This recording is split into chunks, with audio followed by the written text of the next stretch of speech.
ॐ सहना भवतु सहनौ भुनक्तु सह वीर्यङ्करवावहै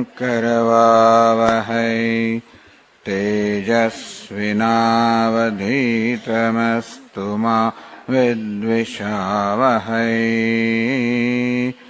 ॐ शान्ति शान्ति शान्तिः। ॐ पूर्णमदः पूर्णमिदं पूर्णात् पूर्णमुदच्यते पूर्णस्य पूर्णमादाय पूर्णमेवावशिष्यते। ॐ शान्ति शान्ति शान्तिः। विश्वं दर्पणदृश्यमाननगरे तुल्यं निजान्तर्गतम् पश्यन्नात्मनि मायया बहिर्भूतं यथा निद्रया यः साक्षात् कुरुते प्रबोधसमये स्वात्मानमेवाद्वयम् तस्मै श्री गुरुमूर्तये नमः। इदं श्रीदक्षिणामूर्तये। वागीशायस्य वदने लक्ष्मी यस्य च वक्षसि यस्यास्ति हृदये संविद तं नृसिंहमहं भजे। ॐ नमः परमहंसास्वादित चिन्मकरन्दाय भक्तजनमानसनिवासाय श्रीरामचन्द्राय विश्वसर्गविसर्गादि नवलक्षणलक्षितम् श्रीकृष्णाख्यं परं धाम जगद्धाम नमामतं। सच्चिदानन्दरूपाय विश्वोत्पत्त्यादिहेतवे तापत्रयविनाशाय श्रीकृष्णाय वयं नमः। यं प्रव्रजन्तमनुपेतमपेतकृत्यम् द्वैपायनो विरहकातर आजुहाव पुत्रेति तन्मयतया तरवोऽभिनेदुः तं सर्वभूतहृदयं मुनिमानतोऽस्मि। संसारसागरे मग्नं दीनं मां करुणानिधे कर्ममोहगृहीताङ्गं मामुद्धर भवार्णवात्। श्रीमद्भागवताख्योऽयं प्रत्यक्षः कृष्ण एव हि स्वीकृतोऽसि मया नाथ मुक्त्यर्थं भवसागरे। मनोरथो मदीयोऽयं सफलः सर्वथा त्वया निर्विघ्नेनैव कर्तव्यः दासोऽहं तव केशव। शुकरूपप्रबोधज्ञ सर्वशास्त्रविशारद एतत्कथाप्रकाशेन मदज्ञानं विनाशय। जन्माद्यस्य यतोऽन्वयादितरतः चार्थेष्वभिघ्नस्वराट् तेने ब्रह्महृदाय आदिकवये मुह्यन्ति यत्सूरयः। तेजो वारिमृदां यथा विनिमयो यत्र त्रिसर्गो मृषा धाम्ना स्वेन सदा निरस्तकुहकं सत्यं परं धीमहि।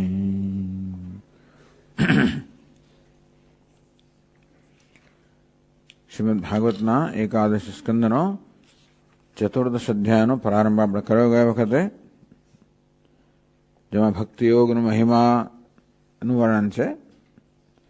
એનો પ્રારંભ થાય છે ઉદ્ધવના પ્રશ્નથી.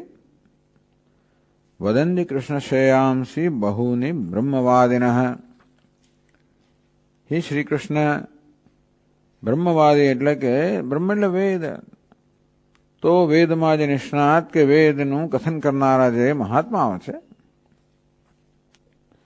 બહુની શ્રેયાંસી વદંતી, એ આત્મકલ્યાણના ઘણા બધા માર્ગો બતાવે છે. બ્રહ્મ અર્થાત વેદ છે એનું નિરૂપણ કરનારા મહાત્માઓ આત્મકલ્યાણના અનેક બધા સાધનોનું નિરૂપણ કરે છે. તેષામ વિકલ્પ પ્રાધાન્યમ ઉતાહો એક મુખ્યતા. તો આ બધા સાધનોમાંથી શું સમજવું? તો આપણે એમ સમજવું કે આ બધા સાધનો પોતપોતાની દ્રષ્ટિ અનુસાર શ્રેષ્ઠ જ છે, કે પછી એનું એક પ્રધાન છે અને બીજા બધા નથી. એટલે કે કોઈ પણ સાધન આપણે લઈએ તો બરોબર છે કે એમાંનું એક જ સાધન આપણે સ્વીકારવું છે. ભગવાન આ વસ્તુ શું છે? કેમ આટલા બધા સાધન? વેદમાં એક જ વેદ, એનું આટલું બધું અર્થઘટન કેમ છે? તો એક વેદમાંથી આ જુદા જુદા મહાત્માઓ કે મહાપુરુષો ભિન્ન ભિન્ન પ્રકારના સંપ્રદાય ચલાવતા હોય, ભિન્ન ભિન્ન પ્રકારનો ઉપદેશ કરતા હોય, તો બધા ઉપદેશોને આપણે શ્રેષ્ઠ જ ગણવા કે પછી કોઈ એમનો એક શ્રેષ્ઠ છે બાકીના નથી, એ શું કેવી રીતે સમજવું? ભવતોદારત સ્વામીન ભક્તિ યોગો અનપેક્ષિત. હે સ્વામી, આપે તો કહ્યું અનપેક્ષિત ભક્તિ યોગ. કોઈ પ્રકારની અપેક્ષા વગર આ ભક્તિયોગ છે એને આપે અનપેક્ષિત, આ ભક્તિયોગ આપે શ્રેષ્ઠ બતાવ્યો. અનપેક્ષિત એ ભક્તિયોગ પોતાનું ધ્યેય સિદ્ધ કરવામાં કોઈ પ્રકારના બીજા સાધન અપેક્ષા રાખતું નથી. બીજા કશાની અપેક્ષા રાખ્યા વગર ભક્તિયોગ મોક્ષ કે જીવનું ધ્યેય છે એ પ્રાપ્ત કરાવવા સમર્થ, એવું આપે હમણાં કહ્યું. એનું કારણ શું? નિરસ્ય સર્વત સંગમ યેન ત્વય્યા વિષયન મન. ભક્તિયોગ કોને કહેવાય? નિરસ્ય સર્વત સંગમ, બધેથી આસક્તિનો ત્યાગ કરે. ભક્તિયોગ એટલે કે ભગવાનમાં આસક્તિ, ભગવાનનો ભક્તિ અર્થાત અથવા તો ભગવાનમાં આસક્તિ. ભગવાનમાં આસક્તિ આપણને શું કરાવે અથવા શું કરવાની ક્ષમતા આપે? નિરસ્ય સર્વત સંગમ, બીજે બધેથી આસક્તિ જે છે એ છોડીને. યેન ત્વયી આવિષેત મન, જેનાથી આપનામાં મન પ્રવિષ્ટ થાય, આપનામાં તન્મય બની જાય, એનું નામ ભક્તિ. તો ભક્તિ એટલે ભગવાનમાં આસક્તિ, જે આસક્તિ બીજી બધી આસક્તિમાંથી મનને મુક્ત કરે અને ભગવાનનો મનને તન્મય કરે. આ પ્રકારનો ભક્તિયોગ છે એને આપે શ્રેષ્ઠ સાધન બતાવ્યું. એ કોઈને અપેક્ષા વગર પોતાનું ધ્યેય પ્રાપ્ત કરાય એવું આપે કહ્યું. આ પ્રકારે ઉદ્ધવ જયારે પ્રશ્ન કર્યો ત્યારે ભગવાન ઉત્તર આપે છે કે શા માટે પહેલા તો આટલા બધા સંપ્રદાયો કેમ છે અને આટલા બધા અભિપ્રાયો કેમ છે? ઘણી વાર તો વેદ દરેક સંપ્રદાય પોતાના મૂળ તો વેદને જ બતાવે, અને છતાં કેટલાક સંપ્રદાયો એકબીજા તદ્દન વિરુદ્ધ વસ્તુ પણ કહેતા હોય. બધું કેમ છે એ પહેલા ભગવાન સમજાવે છે. કાલે નષ્ટા પ્રલયે વાણીયમ વેદ સંજ્ઞતા યમ વાણી. એને વેદ કહેવામાં આવે છે. આ વાણી જે છે હે ઉદ્ધવ, કાલે જયારે સમય આવ્યો ત્યારે પ્રલયની અંદર આ વેદ રૂપી વાણી પણ નષ્ટ થઈ ગઈ, અદૃષ્ટ થઈ ગઈ, લીન થઈ ગઈ, લુપ્ત થઈ ગઈ. મયા આદૌ બ્રહ્મણે પ્રોક્તા. તો એ વાણી એટલે કે વેદ આદિ એટલે સૃષ્ટિના પ્રારંભમાં મેં બ્રહ્માજીને એનો ઉપદેશ કર્યો. તેને બ્રહ્મ હૃદય આદિ કવયે મુખ્યંતિ યત સૂર્ય. જેમાં ભલભલા વિદ્વાનો પણ મોહિત થઈ જાય છે એ વાણી, એવો વેદ ભગવાને હૃદય સંકલ્પથી છે. ટૂંકમાં બ્રહ્માજીને આ વેદનો ઉપદેશ કરવા માટે ભગવાને કે લાંબી ચોડી પ્રક્રિયા કરવાની જરૂર નહોતી. પોતાના સંકલ્પથી ભગવાને બ્રહ્માજીને વેદનો ઉપદેશ કર્યો. ધર્મો યસ્યા મદાત્મક. આ વેદમાં શું છે? ભગવાન કહે છે કે યસ્યામ મદાત્મક ધર્મ, જે વેદવાણીમાં ધર્મનું નિરૂપણ છે. મેં વેદવાણી દ્વારા ધર્મનો ઉપદેશ કર્યો. કયો ધર્મ? મદાત્મક.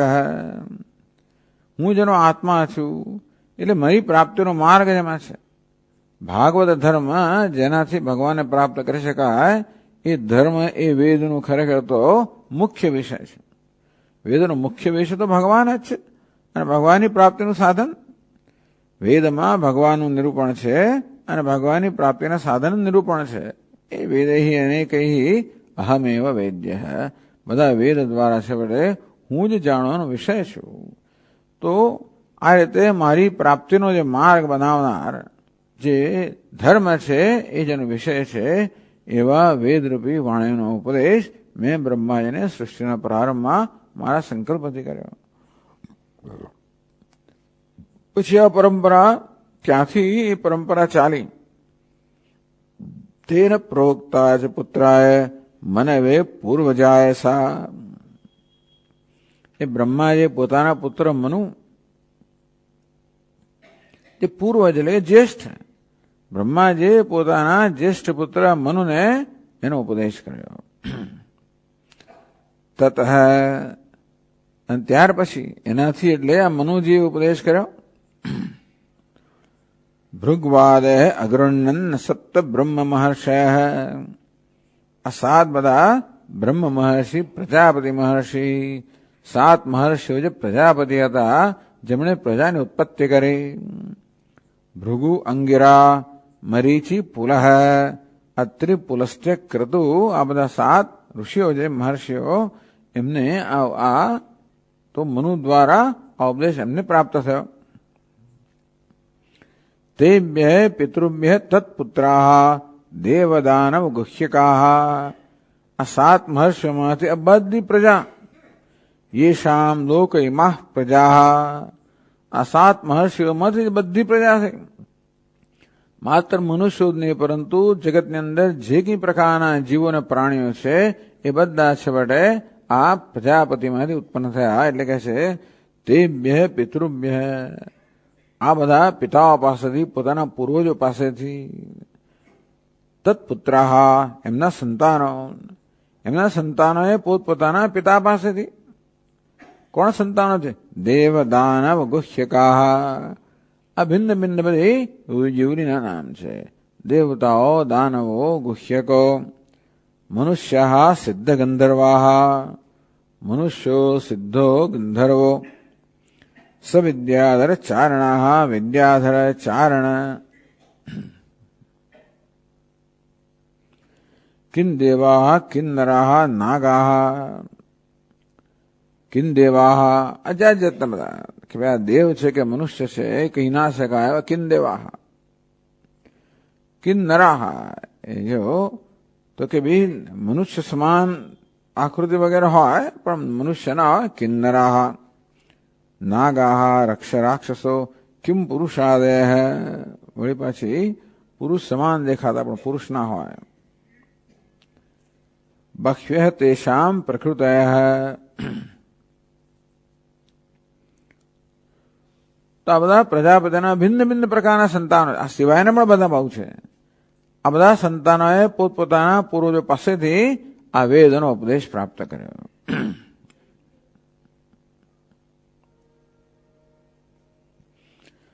હવે આ ઉપદેશમાં જે વિવિધતા આવી એનું કારણ સમજાવે છે. બહ્વ્યઃ તેષામ પ્રકૃતયઃ રજસત્વતમો ભુવઃ.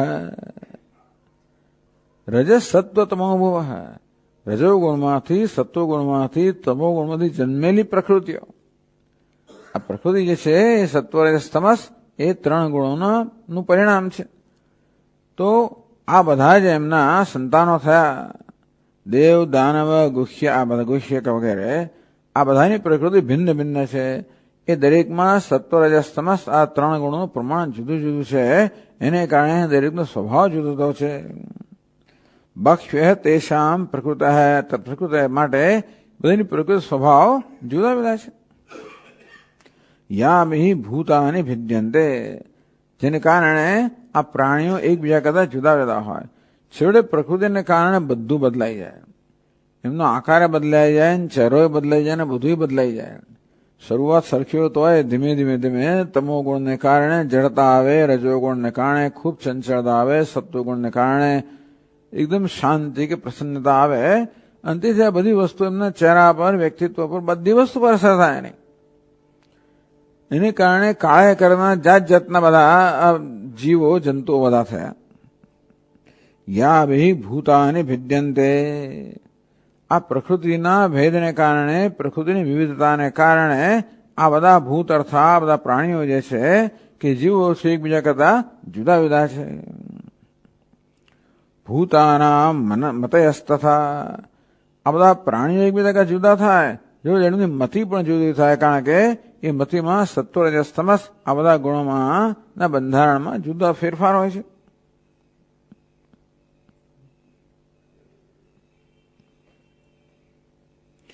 યથા પ્રકૃતિ સર્વેષામ ચિત્રાવાચ સ્રવંતી. યથા પ્રકૃતિ માટે દરેક જણ પોતપોતાની પ્રકૃતિને અનુસાર આ વેદ વાણીને ભિન્ન ભિન્ન રીતે ગ્રહણ કરે છે. વાણી તો એક જ છે, છતાં પણ આ બધા પોતાની મતિને અનુસાર એમના સ્વભાવ, આ ત્રણ ગુણોમાંથી એમનો સ્વભાવ બનેલો છે, માટે એમની મતિ ભિન્ન ભિન્ન છે. એને કારણે એક જ વાણીમાંથી આ બધા લોકોએ જુદા જુદા પ્રકારના અર્થ ગ્રહણ કર્યા. તો ત્યાં સુધી આપણી ચર્ચા આવી હતી ગયા વખતે.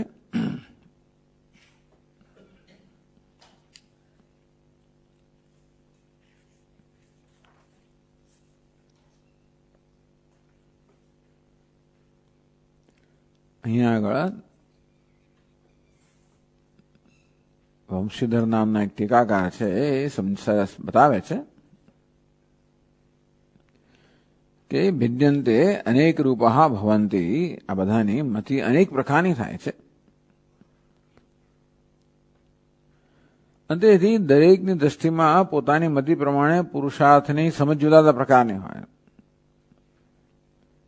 તેથી એ લોકોને એ જ, કોઈને ધર્મ, કોઈને અર્થ, કોઈને કામ, કોઈને મોક્ષ, આ પ્રકારે કોઈ ધર્મને પુરુષાર્થ માને, કોઈ અર્થને માને, કોઈ કામને માને, કોઈ મોક્ષને માને. આ ભિન્ન ભિન્ન વસ્તુઓને જીવનના પુરુષાર્થ માને, એને એ જ વસ્તુને પ્રમાણ લાગે કે આ જ બરોબર છે.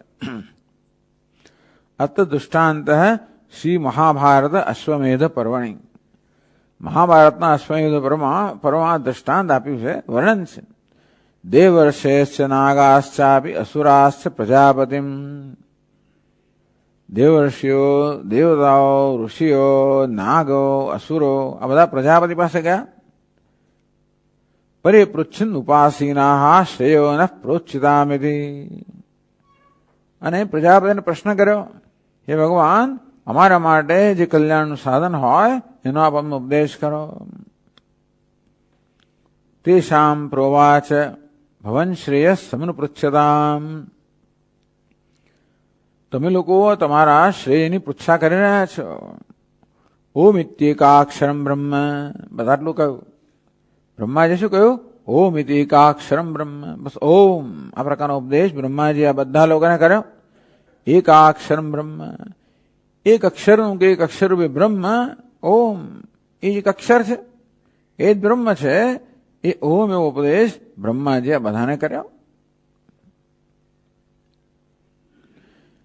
તે શ્રુત્વા પ્રાદ્રવન દિશ. તે આ ઓમ એટલું સાંભળીને આ બધા ભિન્ન ભિન્ન પ્રકારના માર્ગ છે, બધા જુદા જુદા માર્ગની સમજ પ્રાપ્ત કરી. તેષામ પ્રદ્રવમાણાનામ ઉપદેશાર્થમ આત્મનઃ. એ લોકોએ પોતાનો ઉપદેશ છે, વાત તો ઓમ, બસ એટલો જ ઉપદેશ કરવામાં આવ્યો. પરંતુ એ ઉપદેશને જ એ લોકોએ પોતાની રીતે સમજ્યા અને તાત્પર્ય પ્રમાણેનું અનુસરણ કરનાર જ હતા એમાં. તો આ પ્રકારે ઓમ એ પ્રકારે ઉપદેશ કરવામાં આવ્યો, એની સમજ ભિન્ન ભિન્ન લોકોએ પ્રાપ્ત કરી. એમાં સર્પાણામ દંશને ભાવ પ્રવૃત્ત. એ સાંભળીને ઓમ એ સાંભળીને સાપ શું કરે છે? ડંખ મારવો. પૂર્વમેવ તુ અસુરાણામ પ્રવૃત્તસ્તુ દંભ ભાવ સ્વભાવજ. એ જ ઓમ ઉપદેશ પ્રાપ્ત કરીને અસુરોમાં દંભ એવી જાતનો ભાવ ઉત્પન્ન થયો. દાનમ દેવા વ્યવસ્થિતા. દેવતાઓ દાન, ઓમનો અર્થ એવો સમજ્યા દાન. દમવેવ મહર્ષય. આ મહર્ષિઓ જે છે એ દમ એટલે આત્મનિગ્રહ. એકમ શાસ્ત્રારમાસાદ્ય શબ્દેનેકૈન સંસ્કૃતા નાના વ્યવસ્થિતા સર્વે સર્વદેવર્ષિ માનવા. એક જ શાસ્ત્ર, ગુરુ એક જ છે. એકમ શાસ્ત્રારમાસાદ્ય શબ્દ એને એક એને એવું નથી કે જુદા જુદા લોકોએ ઉપદેશ કર્યો હોય. એક જ પ્રજાપતિ ગુરુએ ઉપદેશ કર્યો, આચાર્યએ એક જ વસ્તુનો ઓમનો ઉપદેશ કર્યો. નાના વ્યવસ્થિતા સર્વે, દરેકની અંદર જે નિશ્ચય ઉત્પન્ન થયો એ વિવિધ પ્રકારનો નિશ્ચય ઉત્પન્ન થયો. સર્વે દેવર્ષિ માનવા. આ દેવર્ષિ મનુષ્ય બધાની દેવતાઓ ઋષિઓ મનુષ્યોમાં ભિન્ન ભિન્ન પ્રકારનો નિશ્ચય ઉત્પન્ન થયો. તો કેવી રીતે? તો જો પ્રણમાણાનામ તાત્પર્યેણ અનુસરતામ તેષામ મધ્યે.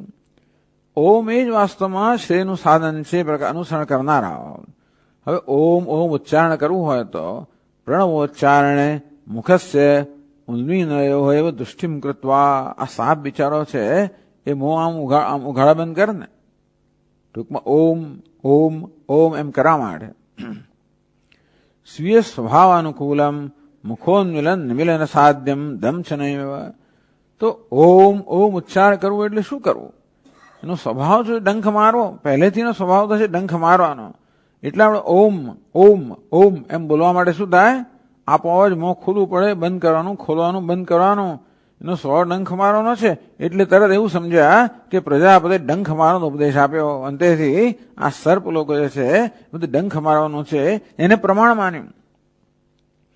ટૂંકમાં ડંખ મારવાનો સ્વભાવ છે જ, પરંતુ પ્રજાપિતાના ઉપદેશ દ્વારા આ ડંખ મારો એ બરોબર છે, યોગ્ય છે, વાજબી છે, પ્રમાણ છે, એવું એ લોકોએ એ પ્રકારની સમજ પ્રાપ્ત કરી. દમશનમ એવ શ્રેયતિ મન્વાનાનામ. તેથી આ ડંખ મારો એ જ મારું કલ્યાણનું સાધન છે. એવમ અસુરાણામ ઓષ્ઠચાલન માત્રે દત્ત દુષ્ટિનામ. અસુરોએ પણ ઓમ ઓમ દંભે. અને તેથી બસ એ લોકોએ માત્ર હોઠનું ચલન છે એના પર દ્રષ્ટિ કરી. ઓમ એટલે કદાચ પ્રજાપતિ ઓમ ઓમ કર્યું હશે એટલે એમણે પેલા સાપ લોકોએ પણ હવે દ્રષ્ટિ કરી કે આ મોં ખોલે છે અને બંધ કરે છે. અને તેથી ખોલ બંધ કરવું એટલે ડંખ મારવો. આ લોકોએ પ્રજાપતિ તરફ દ્રષ્ટિ કરી કે ખોલે છે બંધ કરે છે, બસ એટલે મોં ખોલું ને બંધ કરવું. એટલે જપ નહીં કરો, માત્ર આપણો દેખાવો કરો, દંભ કરવો. એટલે જપાદી અભિનય પ્રદર્શન રૂપે અમે જાણે જપ કરી રહ્યા છે પ્રકારનો અભિનયનું પ્રદર્શન કરવું, આવો દંભ છે. એ દંભનો સ્વભાવ છે જ, પરંતુ એ દંભનો એ લોકોને સમર્થન મળ્યું. ભાવ નિશ્ચય પ્રવૃત્ત, એમને નિશ્ચય થઈ ગયો કે આ જ ઉપદેશ પ્રજાપતિ કરી રહ્યા છે. દેવાસ્તુ લોકે પ્રાર્થિતમ ઓમિદ અનુજાનંદી બુદ્ધ. હવે દેવતાઓ સાત્વિક લોકો છે. ઓમ એ શું છે? અનુજ્ઞા. કોઈ પૂછે આપણને, કોઈ પ્રાર્થના કરે ઓમ જયારે કરે પ્રાર્થના આપણે ઉત્તર આપીએ. દેવાસ્તુ લોકે પ્રાર્થિતમ ઓમિદ અનુજાનંતી. તો દેવતાઓ તો એમને જે પ્રાર્થના કરવામાં આવે પ્રાર્થના ઓમ એમ કરે ને તથાસ્તુ એમ કે ને એને અનુજ્ઞા આપે. બુદ્ધા દાનમ શ્રેય નિશ્ચિતા. અંતેથી દેવતાઓમાં આ પ્રકાર નિશ્ચય કે દાન કે આપવું. પહેલેથી દેવતાના આ પ્રકારના સ્વભાવ હતો કે આપવું, એમની પાસે માંગવા આવે તો આપવું.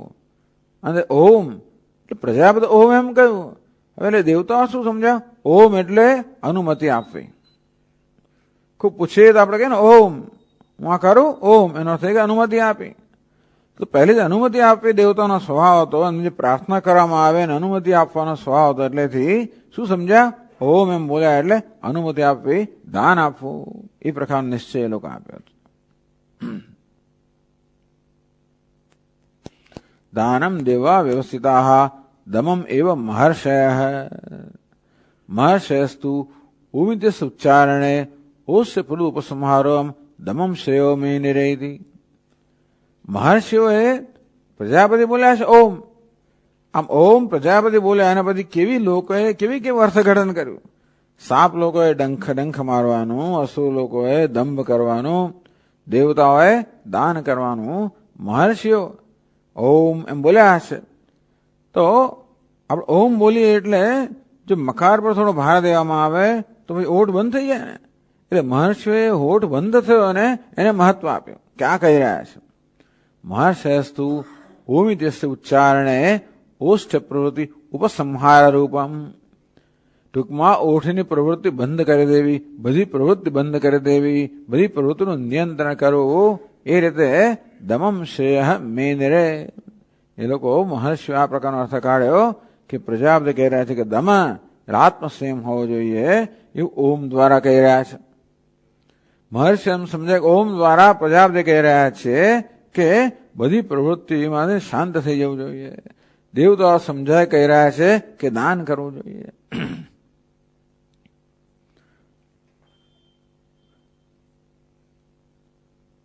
એકમ શાસ્ત્રમ આસાદ્ય શબ્દેન એકે સંસ્કૃતા. આ પ્રકારે આ રીતે ચિત્ર વ્યાખ્યાન વિવિધ પ્રકાર અવચ્છિન્ના. ટૂંકમાં આવી રીતે એક જ વાણી, તો વેદની વાણી એક જ છે. ટૂંકા ઓમ એ જાતે વાણીની પણ એક અલૌકિકતા તો ખરી છે. વેદની વાણી અલૌકિકતા ખરી કે જે અનેક પ્રકારના અર્થઘટન માટે ઉપલબ્ધ છે. એવું હોવાને કારણે વેદની વાણીમાંથી અનેક અર્થ થઈ શકતા હોય છે અને બધા લોકો પોતપોતાની પ્રકૃતિ અનુસાર એક જ વાણીમાંથી આવા અનેક અર્થ કરે છે. યથા પ્રકૃતિ સર્વેષામ ચિત્રાવાચ સ્રવંતી. ચિત્ર વ્યાખ્યાન વિવિધ પ્રકાર અવચ્છિન્ના. ભિન્ન ભિન્ન વિચિત્ર એટલે વિવિધ પ્રકારની વાણી જે છે એ નિસ્સરંતી એમનામાંથી ઉત્પન્ન થાય છે. ગ્રહણ પણ વિવિધ રીતે કરે અને વિવિધ રીતે એનું નિરૂપણ કરે.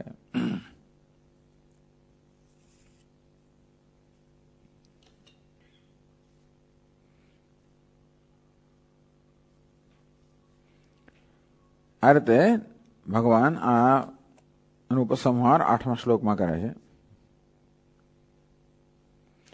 એવં પ્રકૃતિ વૈચિત્ર્યાદ ભિદ્યન્તે મતયો નૃણામ.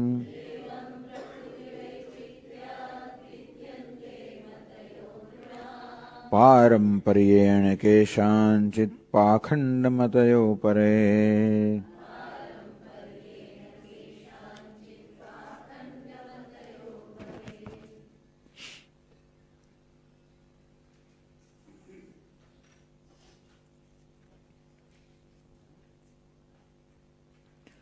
એવં પ્રકૃતિ વૈચિત્ર્યાદ.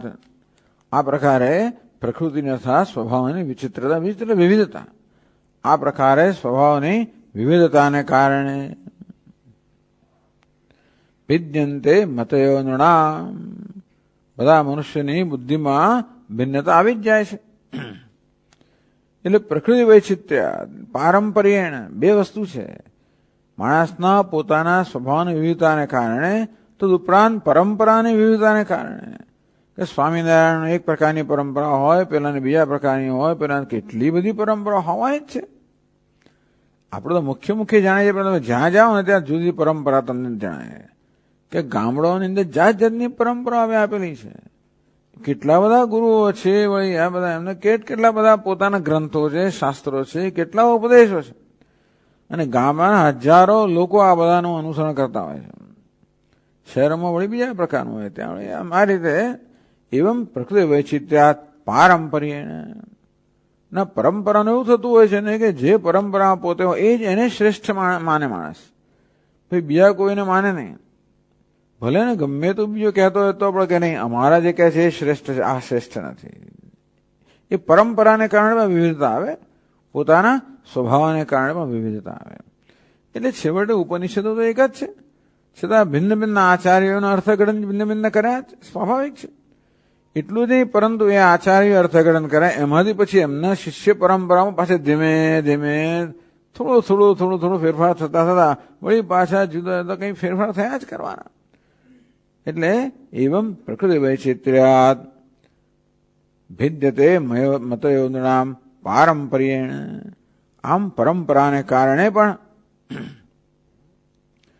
કેશાંચિત પાખંડમતય અપરે કેશાંચિત અધ્યયનાદિ શૂન્યાનામ. કેટલાક મનુષ્ય કેવા છે, કશું અધ્યયન ના કર્યું હોય તો પણ એટલે બે રીતે છે. ટૂંકમાં ક્યાં તો આપણે પોતે અધ્યયન કરીએ, વેદનું અધ્યયન કર્યા પછી પોતાની મતિ અનુસારનો અર્થ કાઢીએ, અથવા કેટલાક લોકોએ સ્વયં અધ્યયન ના કર્યું હોય પરંતુ ઉપદેશથી પ્રાપ્ત કર્યું હોય, બે રીતે પ્રાપ્ત કરીએ તો કેટલામાં બંને પણ હોય. ભારતે બે વસ્તુ કહેવામાં આવે, એક તો ઉપદેશથી અને બીજું પોતે અધ્યયન ના કરે, એટલે અધ્યયનના ઉપદેશથી પ્રાપ્ત કરે અથવા તો પોતાના અધ્યયનથી. આમ જે લોકોએ અને પાખંડ મતે એટલે કેશાંચિત પાખંડ એટલે નૃણામ ઉપદેશ અધ્યયન શૂન્યાનામ ઉપદેશ પારંપર મતે ભિદ્યંતે અપરેતુ તતએવ પાખંડ મતય. કેટલાક લોકો તો પાખંડ મતી થઈ જતા હોય છે. એટલે ટૂંકમાં કોઈ કારણસર આ શાસ્ત્રની વિરુદ્ધના પણ થઈ જતા હોય છે. વેદ વિરુદ્ધાર્થ કલ્પક મતયો ભવંતી. એ લોકો વેદના વિરુદ્ધના અર્થની કલ્પના કરનારા બની જાય છે. આ જમાનામાં પણ છે, કહેનારા છે કે એ તો બધું ગપસપ છે, આ વેદ બધા ગપસપ છે, આ ગીતા તમારી ખોટી છે, આ બધું ખોટું છે, અમારી આ ગીતા સાચી છે, આવું બધું કહેનારા છે ને માનનારા હજારો લાખો લોકો છે. એટલે આ પ્રકારે બધી પાખંડ મતય અનેક પ્રકારના પાખંડ કરનારા લોકો પણ હોય છે, જે પોતપોતાના સંપ્રદાય જે છે એને પણ એ બધી કુશળતાવાળા લોકો છે. આમાં અમુક પ્રકારની કુશળતા ધરાવના હોવાના કારણે લોકોને કેમ પ્રભાવિત કરવા, એટલે કેવી રીતે પોતાના સંપ્રદાયને ચલાવો, જાત જાતનું બધું હોય છે. આ બધાને કારણે ટૂંકમાં ભગવાને આ બધા શ્લોકોમાં કારણો આપ્યા કે કેમ ભિન્ન ભિન્ન પ્રકારના મત પ્રવર્તમાન છે અને એ બધાનું અનુસરણ કરનારા પણ અનેક બધા લોકો છે. એનું કારણ શું છે એ સમજાવું. મુખ્ય કારણ તો મનુષ્યના કે પ્રાણીઓના સ્વભાવની વિવિધતા, એને કારણે એકને એક જ વાણીમાંથી ભિન્ન ભિન્ન પ્રકારના અર્થને ગ્રહણ કરવો, અને વળી પોતાના મતની વિભિન્નતા, પોતાની બુદ્ધિની વિભિન્નતા, એને કારણે એક જ ગ્રંથનું અધ્યયન કરે અને એમાંથી ભિન્ન ભિન્ન પ્રકારના અર્થ કાઢવા. આને કારણે અનેક બધા સંપ્રદાયો પ્રવર્તમાન છે.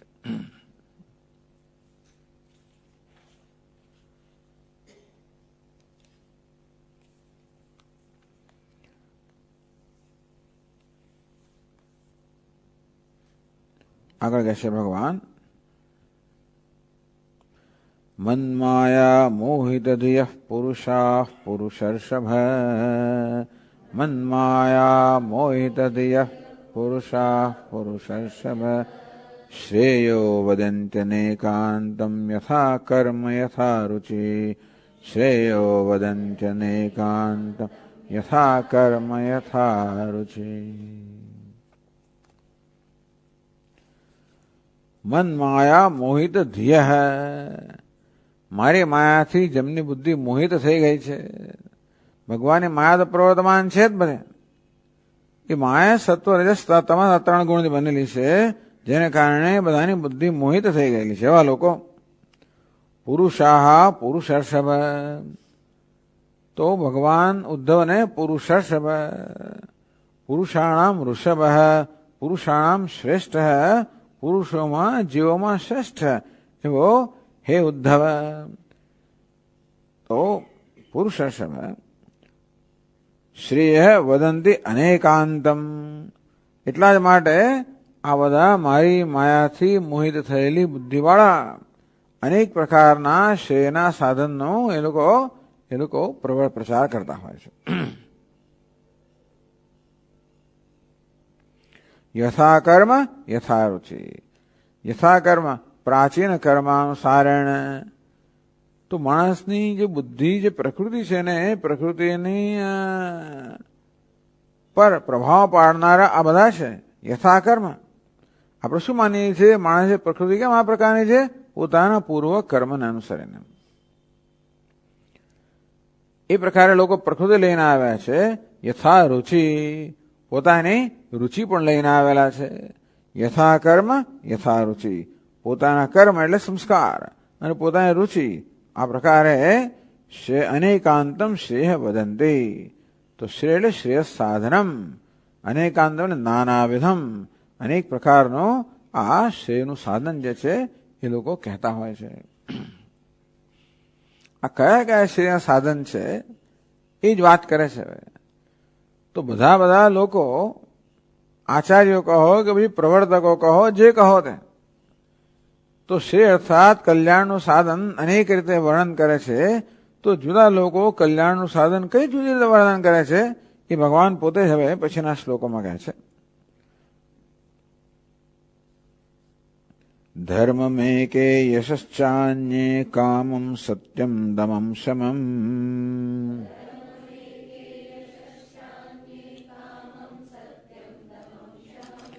અન્યે વદન્તિ સ્વાર્થમ વા ઐશ્વર્યમ ત્યાગભોજનમ.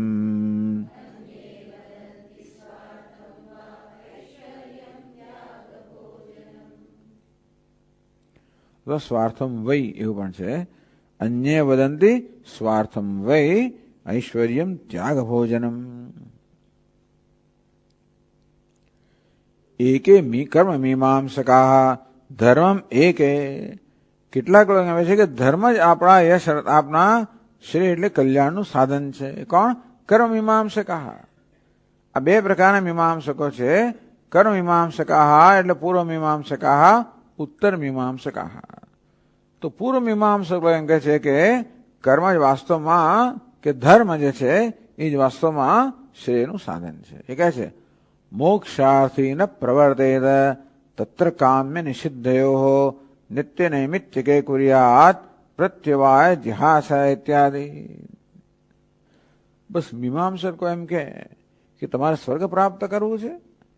મોક્ષાર્થી ન પ્રવર્તેત, મોક્ષની ઈચ્છા રાખનાર જે છે એને કામ્ય નિષિદ્ધયો, કામ્ય કર્મમાં નિષિદ્ધ કર્મમાં પ્રવૃત્તિ ન કરવી જોઈએ. ટૂંકમાં કામ્ય એટલે કામનાથી પ્રેરાને કર્મ ના કરવું જોઈએ અને નિષિદ્ધ કર્મ ના કરવું જોઈએ. નિત્ય નૈમિત્ત કે કુર્યાત, પરંતુ નિત્ય નૈમિત્ત કર્મ તો કરવું જ જોઈએ. પ્રત્યવાય જિહાસા, જેને કારણે તો નિત્ય કર્મ ન કરવાને કારણે જે પાપ આપણને લાગે કે નિષિદ્ધ કર્મ કરવાને કારણે જે પાપ લાગે, નિત્ય ન કરવાને કારણે, નિષિદ્ધ કરવાને કારણે પ્રત્યવાય જિહાસા. એ પ્રત્યવાય એટલે પાપ જે છે એને જિહાસા ત્યાગ કરવાની ઈચ્છાથી પાપથી મુક્ત રહેવા માટે માત્ર નિત્ય નૈમિત્તિક કર્મ કરવા. એવું પણ નહીં, એ લોકો તો કામ્ય કર્મની હા પાડે છે. ખરેખર મીમાંસક લોકો એમ નથી કહેતા કામ્ય કર્મ ના કરો, નિષિદ્ધ કર્મ ના કરો, નિત્ય કર્મ કરો, નૈમિત્તિક કર્મ કરો અને સ્વર્ગની ઈચ્છાથી, એટલે કે સ્વર્ગ કામો યજેત. બસ સ્વર્ગની કામના કરનારાએ આ પ્રકારનું યજ્ઞ યાગાદિક જ્યોતિષ્ઠો વગેરે કરવું જોઈએ. આ રીતે એટલે ટૂંકમાં જે કર્મ મીમાંસકો છે એમના માટે આ વાક્યો સૌથી મહત્વના છે. જે વાક્યો આપણને કર્મનો પ્રેરતા હોય, કર્મ આદેશ આપતા હોય કે કર્મનું વિધાન કરતા હોય, વાક્ય એમના માટે સૌથી મહત્વનું વાક્ય છે. એટલે એ લોકો કહે છે કે ભાઈ વેદ આ વસ્તુ શીખવાડે છે. વેદની વાણી તો એક જ છે, પણ મીમાંસકો જેમ કે જૈમિન બીજા, એટલે જૈમિન ન્યાદય, જૈમિન બીજા લોકો જે કર્મ મીમાંસકો છે એમણે વેદમાંથી આ પ્રકારનો અર્થ કાઢ્યો કે વેદ શું શીખવે છે? કર્મ શીખવે છે, ધર્મ શીખવે છે, અને જેનું ધ્યેય શું છે? સ્વર્ગ જીવનનું ધ્યેય છે. એની પ્રાપ્તિનું સાધન શું છે? તો કે વૈદિક કર્મની પ્રાપ્તિનું સાધન છે. આ પ્રકારનો નિશ્ચય આ મીમાંસક લોકોને વેદની વાણીમાંથી થયો. એટલે બધા લોકો વેદમાંથી જ આ પ્રકારનો નિશ્ચય લાવ્યા છે. વેદનું જેમણે આવું અર્થઘટન કર્યું છે. ધર્મમ એકે યશશ્ચાન્યે, યશ કાવ્યાલંકાર કૃત,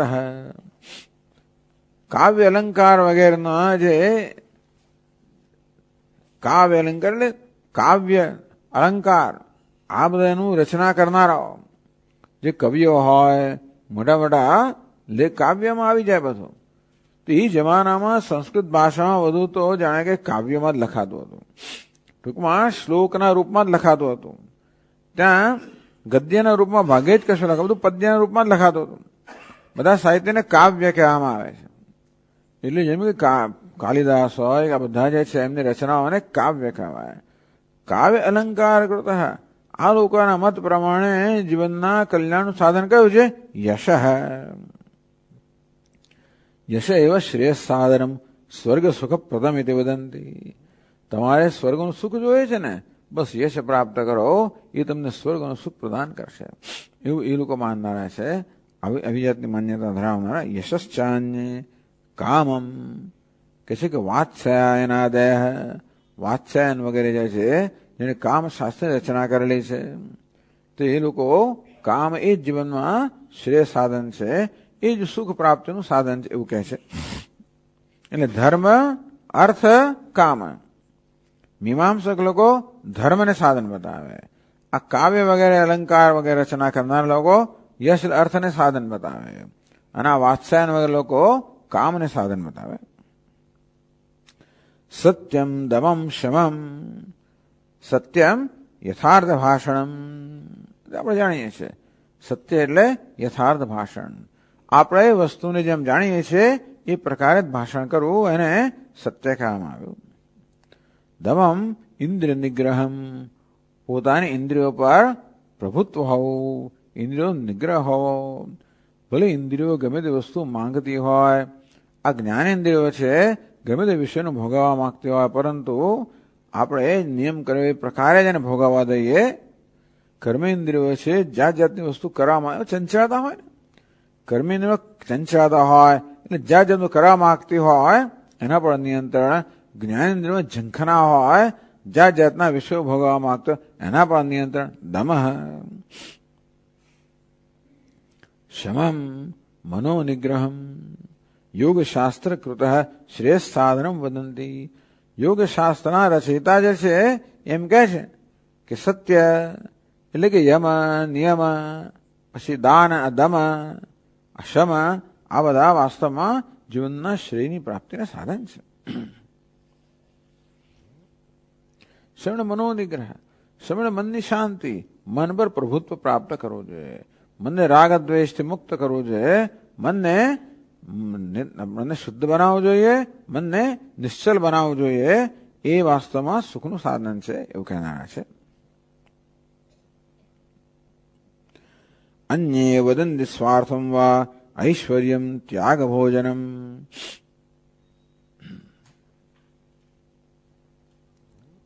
ત્વન્યે દંડનીતિ કૃતઃ. દુષ્ટાર્થવાદિનઃ દંડનીતિ કૃતઃ વહી પ્રસિદ્ધમ ઐશ્વર્યમેવ સ્વાર્થ ફલમ વદંતી. બીજા કેટલાક લોકો શું કહે છે, આ સ્વર્ગ વગેરે વસ્તુ કોઈ અદૃષ્ટ છે, કોણે જોયું છે? દુષ્ટાર્થવાદિના. જીવન એવું જીવવું જોઈએ કે તમને અહીં એનું ફળ મળવું જોઈએ. તેથી ઐશ્વર્ય, ખરું સુખ શેમાં રહેલું છે? ઐશ્વર્યમાં રહેલું છે, સત્તામાં રહેલું છે, પ્રતિષ્ઠામાં રહેલું છે, ધન સંપત્તિમાં રહેલું છે એવું કહેનારા લોકો છે. દુષ્ટાર્થવાદિને દંડ નીતિ કૃત. આ દંડ નીતિ તો કે આ નીતિકારો જે છે એ લોકો પણ હંમેશા જે અહીંયા મળે છે એ પ્રકારના સુખની વાત કરતા હોય છે, એને એ લોકો સ્વાર્થ ફલમ વદંતી.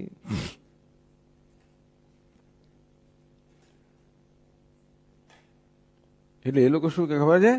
સામાદિ ઉપાયાશ્રયા, સામ, દામ, દંડ, ભેદ, આ પ્રકારની નીતિ અપનાવવી, એ દ્વારા પોતાનું કામ કરવું. સામ, દામ, દંડ, ભેદ દ્વારા એટલે જે પોતે જે સિદ્ધ કરવું એ દ્વારા બધું સુખ પ્રાપ્ત કરવું, આવું કહેનાર છે લોકો. ત્યાગ ભોજનમ. કેટલાક લોકો ત્યાગને શ્રેષ્ઠ સાધન કહે છે, કેટલાક લોકો ભોજનમ ઋણમ કૃત્વા કૃતમ પીબેદ. દેવું કરે ને પણ તમે તો ઘી પીઓ એટલે કે મજા કરો, એ પ્રકારનું કહેનારા પણ છે. આહુ કોણ છે? લૌકાયધિકા ચાર્વાકા.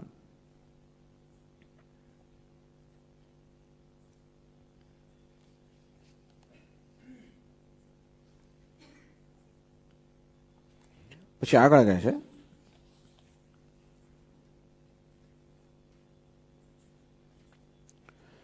કેચિદ યજ્ઞ તપોદાનમ વ્રતાન નિયમાન્યમાન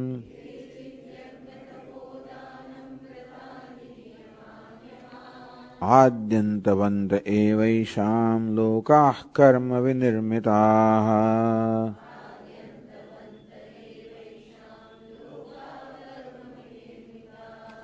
દુઃખોદર્કાસ્તમો નિષ્ઠાઃ ક્ષુદ્રાનંદાશુચાર્પિતાઃ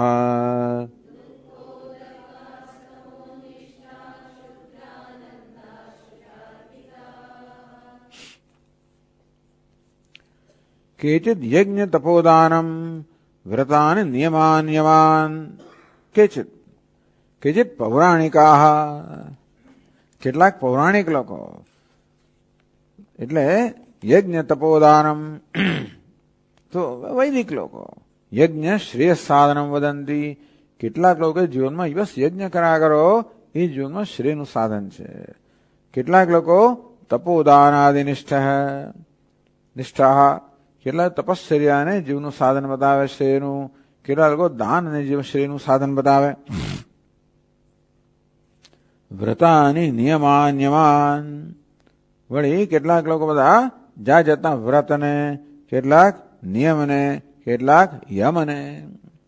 યમ એટલે અહિંસા, સત્ય, અસ્તેય, બ્રહ્મચર્ય, અપરિગ્રહ. આ યમ એટલે જીવનની અંદર જે પોતા આત્મનિયંત્રણ, અને નિયમ એટલે શૌચ, સંતોષ, તપ, સ્વાધ્યાય, ઈશ્વર પ્રણિધાનમ. આ બધા નિયમો કેટલાક લોકો આને જીવનના શ્રેયનું સાધન બતાવે છે.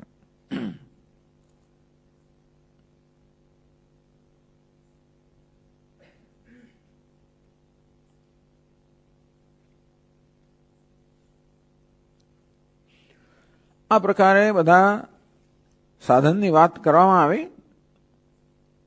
ચાલો બરોબર છે, પણ એ બધા વિશે શું છે? આદ્યંતવંત એવ એષામ લોકાઃ કર્મ વિનિર્મિતાઃ.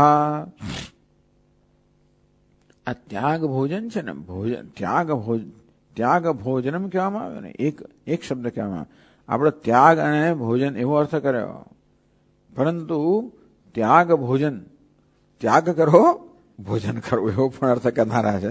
ટૂંકમાં આટલું જ કામ જીવનમાં આ જ કરવું બસ, એવું પણ અર્થ કરે છે આ શબ્દ, આ વાક્યાંશ.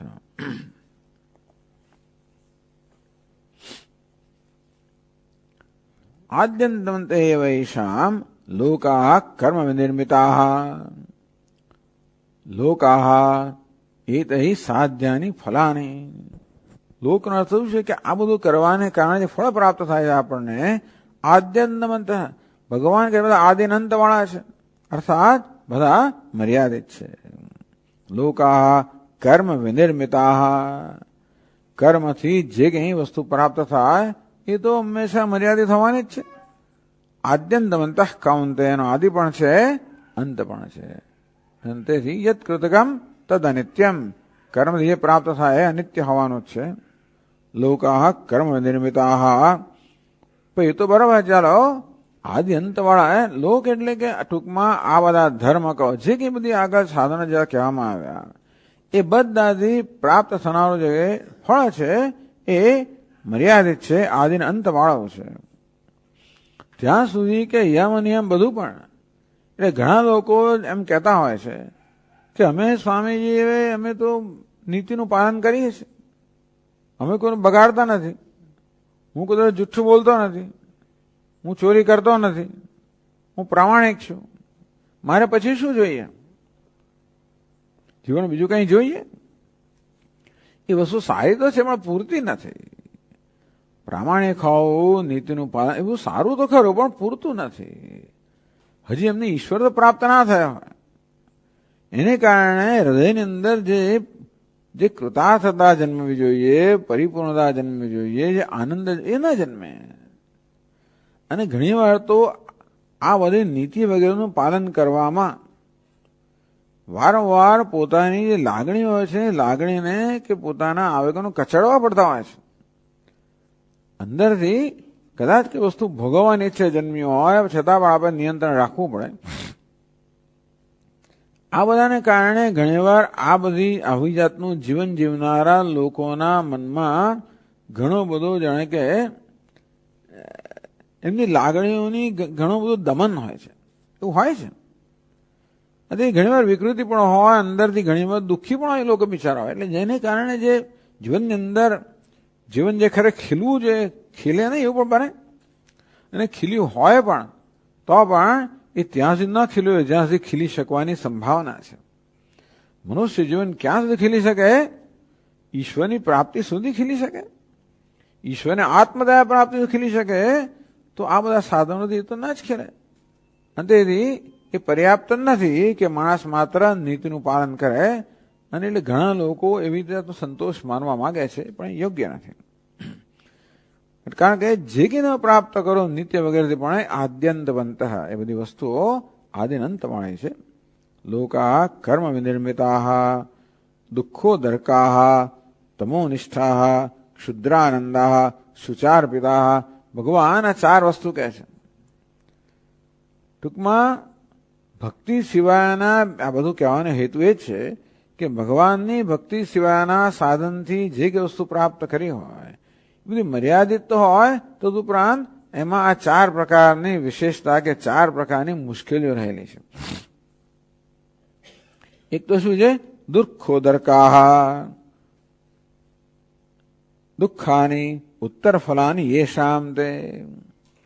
ઉદર્ક, ઉદર્ક એટલે ઉત્તર ફલ, જે પછી જન્મવાનો છે. ટૂંકમાં આ બધા જે સુખો છે ને કર્મથી પ્રાપ્ત થનારો જે સુખ છે એ આદિન અંતવાળો છે, મર્યાદિત છે, એટલું નહીં, પરંતુ એ છેવટે દુઃખ જન્માવનારું છે પાછું.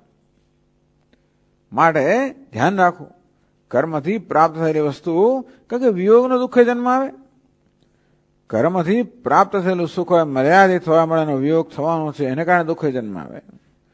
વળી એ પ્રકારના સુખના બીજા અંદર બીજા સંસ્કાર મૂકે, એ પ્રકારનું સુખ વધારે પ્રાપ્ત કરવાની ઈચ્છા અંદર જન્માવે. એને કારણે બીજા કર્મ જન્માવે, અને એની અંદર રાગ દ્વેષ જન્માવે. એને મદદરૂપ થવા માટે રાગ, એની આડે આવનારા માટે દ્વેષ, આમ રાગ દ્વેષ જન્માવે, બીજા કર્મ જન્માવે.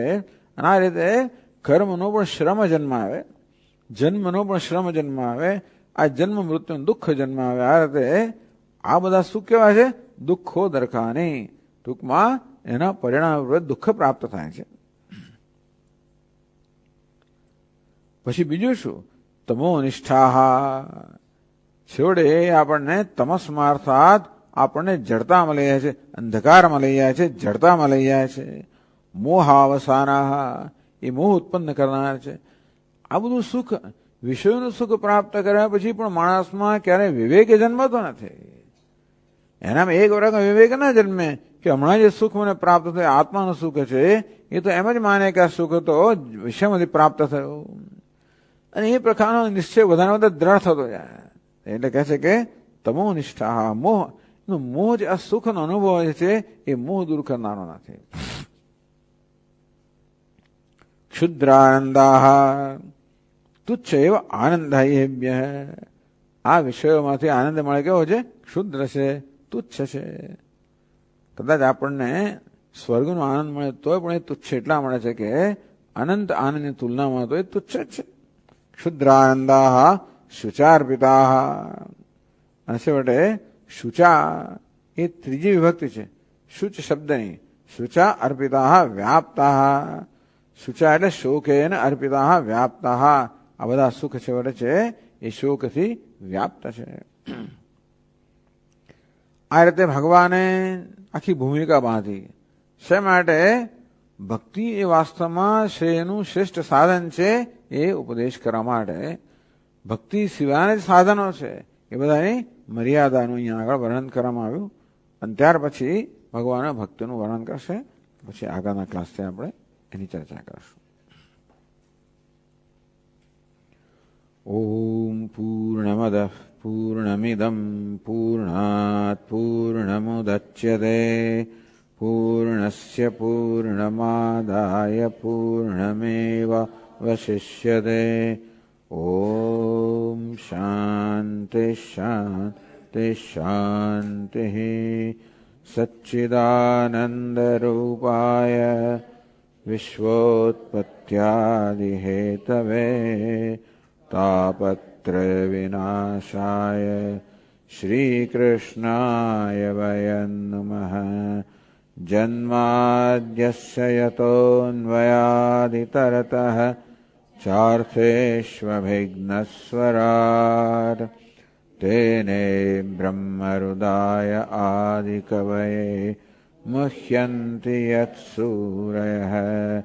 तेजो वारिमृदां यथा विनिमयो यत्र त्रिसर्गो मृषा धाम्ना स्वेन सदा निरस्तकुहकं सत्यं परं धीमहि। ॐ शान्ति शान्ति शान्तिः। हरिः ॐ श्रीगुरुभ्यो नमः। हरिः ॐ।